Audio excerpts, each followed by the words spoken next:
श्रीमन्नारायण नारायण हरि हरि ओम। श्रीमन्नारायण नारायण हरि हरि ओम। श्रीमन्नारायण नारायण हरि हरि ओम।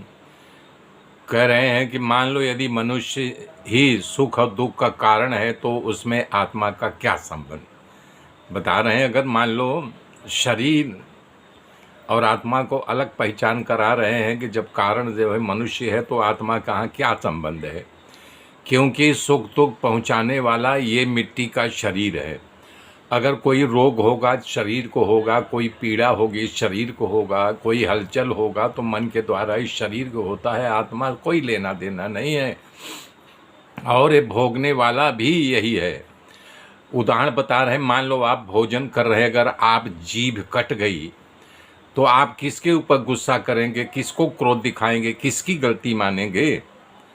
तो उससे पीड़ा होने लगे तो मनुष्य किस पर क्रोध करेगा। जब जीभ कट गई खाते हुए या बात करते हुए तो किस पर क्रोध करेंगे, किसका दोष देंगे। तो मनुष्य किस पर क्रोध करेगा। ऐसा मान ले कि देवता ही इसका कारण है तो इस दुख से आत्मा का क्या लेना देना। लोग बोलते हैं हाय विधाता ही मेरे विपरीत है, तो यहाँ विधाता के विपरीत होने से आत्मा से क्या लेना देना। उसके दुख और सुख से, हानि लाभ से क्या है आत्मा का संबंध। क्योंकि दुख के कारण देवता हैं, इंद्रियाभिमानी देवताओं के रूप में उनके भोगता वही है। जो देवता एक शरीर में है वही देवता दूसरे शरीर में भी है। ये तो लॉजिक सही है ना।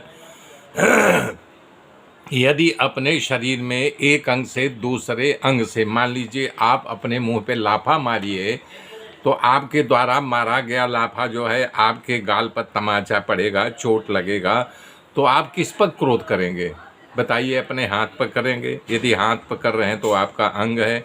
मान लो कि आत्मा सुख दुख का कारण है तो अपना आप ही है ना, दूसरा कोई नहीं। आत्मा भिन्न है और जीव भिन्न है। आत्मा को जीव के साथ कोई लेना देना नहीं है। हाँ, जुड़ा हुआ है, आपका देख रहा है बराबर कि आप क्या कर रहे हैं, पल पल की खबर उसके पास नोट हो रही है, वो बराबर आपको देख रहा है।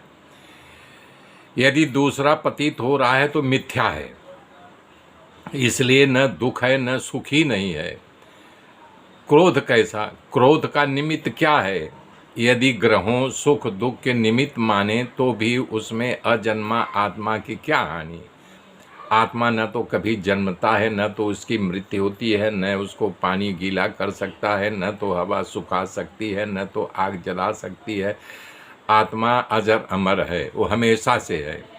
उसके जन्म और मृत्यु से कोई कारण नहीं। उसका प्रभाव ग्रहण करने वाला शरीर होता है। आत्मा उस शरीर से और ग्रहों से परे होता है। आत्मा जो है ग्रहों के चपेट में आ ही नहीं सकता, या ग्रह उस आत्मा का कुछ बिगाड़ ही नहीं सकते हैं। कर्मों को सुख दुख का कारण माने तो उसमें आत्मा का क्या लेना देना। जो वस्तु विकार युक्त है और अपना हिताहित ज्ञान रखने के कारण चेतन, देह अचेतन है, चेतन अलग चीज, देह तो अच्छे मिट्टी का बना हुआ है, इसमें से सारी वृत्तियां बंद हो जाए तो अपने आप अचेतन हो जाता है ना। लेकिन चेतना जागृत रहती है और उसमें पक्षी रूप में रहने वाला आत्मा सर्वदा निर्विकार है। जैसे पिंजरे में पंछी बंद रहता है उसी प्रकार आत्मा इस शरीर रूपी पिंजरे में बंद रहती है। उसका कर्मों का आधार सिद्ध नहीं होता तो बताओ क्रोध किस काम का, वो किस पर क्रोध करे।